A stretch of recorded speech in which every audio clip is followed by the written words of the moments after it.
Black student punished multiple times after facing racism. It's your fault.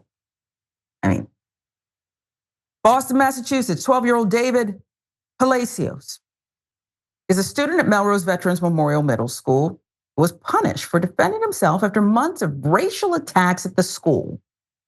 He was subjected to repeated racial attacks from white classmates per local outlets. With millions watching and many people benefiting from this program called Indisputable, we just need 1% of the viewers to become a paid member so we can continue to bring this content to you. Now back to the show. In April 2023, while he was still in the 6th grade, David was called the N-word at lunch by a white classmate.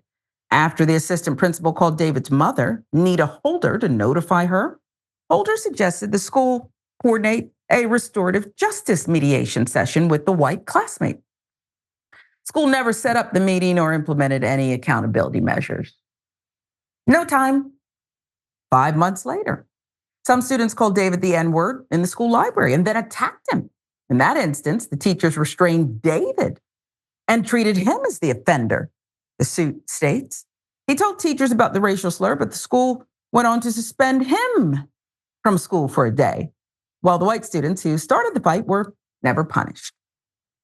David's mother complained to the school's leadership, who said they would investigate the incident thoroughly, but, wait for it, they never followed up with her. That's according to the complaint. Lena Blackstar, NBC 10, with the details on this one. January 2024, white classmate called David the N-word in a group chat. I'm sensing a theme here. This is what it feels like. There's a pattern. Called David the N-word in a group chat and then attacked him 2 days later. School treated David as the aggressor again and placed him on an emergency removal, which subjected David to a 2-day school suspension under state law. Gotta follow the rules, David. Gotta follow the rules. Teach you early, don't they? David's mother followed up with the school again, showing them a cell phone video confirming that David did not start the fight. School lifted the threat of suspension, but never investigated the racial slur or instituted preventative measures to protect David. I guess they deemed that David was bringing everything on himself, right? That's what it feels like. Student text messages are equally disturbing. According to NBC 10, one student messaged David, quote, "I have only said it, the N-word, once, David, but I can name 100 people in this school that say it on a daily basis." She told him, huh? Or he. David's mother quickly enrolled him in a different school district. Only then did school administration launch an investigation into the racial abuse after they got him out of there.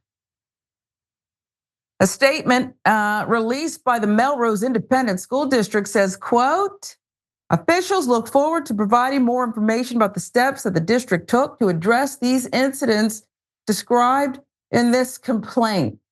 Do you think they'll get back to him this time? I guess if they get a subpoena, they'll be forced to answer for this.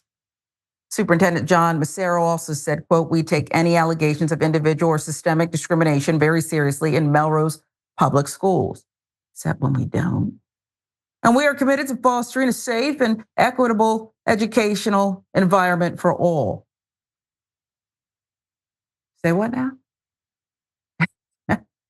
Do they all use the same publicist who doesn't read any of the facts and just kind of just pushes out the same, yeah, we take this seriously? District is now being hit with a new federal rights suit. This is the second time the district has faced a federal racial discrimination claim in 10 years. U.S. Department of Education discovered the district violated federal civil rights laws in 2015 in connection to another complaint about a racially hostile environment. The school system was federally monitored for a year. Might want to increase that.